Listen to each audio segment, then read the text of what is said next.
Salut à tous, ici Frédéric Morel. Bienvenue sur ma chaîne dédiée à la science et aux découvertes scientifiques. Si vous êtes passionné par l'exploration de notre univers et les avancées scientifiques, pensez à vous abonner. Aujourd'hui, on plonge dans un sujet fascinant qui repousse les limites de notre compréhension. Allons-y. Bonjour à tous et bienvenue sur ma chaîne. Aujourd'hui, je suis ravi de vous parler d'un sujet qui fait rêver, le tourisme spatial. Plus précisément, je vais vous raconter le vol d'essai stratosphérique réussi d'un ballon à bits. Nous allons explorer ensemble les details de cette aventure incroyable, les technologies utilisées et ce que cela signifie pour elles. Avenir du tourisme dans l'espace. Préparez-vous à décoller avec moi dans cette fascinante exploration des cieux. Alors que SpaceX et Axiom Space ouvrent la voie à des voyages spatiaux réservés à des personnes fortunées, une nouvelle alternative se profile à l'horizon, les voyages en ballon stratosphérique. Offrant une expérience exaltante sans nécessiter de frais exorbitants, ces véhicules promettent de faire découvrir l'obscurité du cosmos et la courbure de la Terre à un public beaucoup plus large.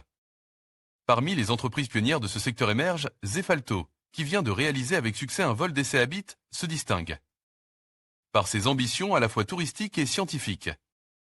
Bien que SpaceX et Axiom Space aient ouvert la voie à des voyages touristiques dans l'espace et à bord de la station spatiale internationale, ces expériences restent accessibles uniquement aux touristes fortunes. Cependant, pour ceux qui désirent découvrir l'immensité du cosmos sans débourser une somme faramineuse et sans avoir à atteindre la frontière de l'espace, située à plusieurs dizaines de kilomètres d'altitude, les voyages en ballon stratosphérique se présentent comme une solution séduisante. Un marché de niche en plein essor. Plusieurs entreprises ont décidé d'entrer sur ce marché de niche, promettant bientôt des voyages en ballon à une altitude d'environ 25 à 30 km. Bien que cela ne constitue pas un véritable tourisme spatial, permettant d'acquérir des ailes d'astronautes, les passagers pourront tout de même admirer la courbure de la Terre, l'obscurité de l'espace et, pour certains projets, expérimenter est l'apesanteur.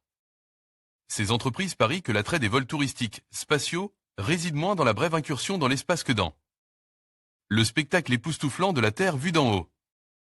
Le cas de Zefalto. Parmi les acteurs en gage dans le développement de ballons stratosphériques, tant pour des usages touristiques que scientifiques, Zefalto, une entreprise française, vient de réaliser un exploit technique majeur.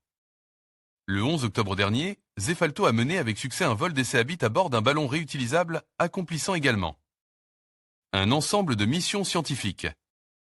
Ce vol concrétise un projet ambitieux initié en 2016, alliant aventure, recherche scientifique et tourisme spatial.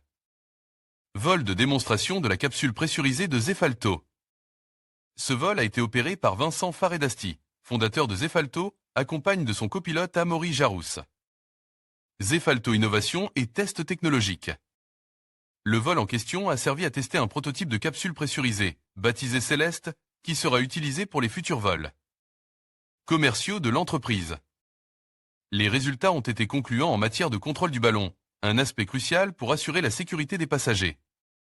La capacité à moduler la vitesse de montée et de descente ainsi qu'à changer d'altitude s'est révélée essentielle pour garantir des opérations sûres.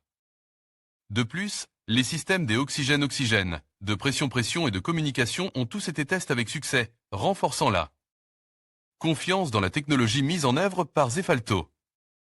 Dimension scientifique du vol. En outre, le vol présentait un intérêt scientifique important. Des instruments à bord ont permis d'analyser des échantillons atmosphériques et de mesurer des gaz à effet de serre.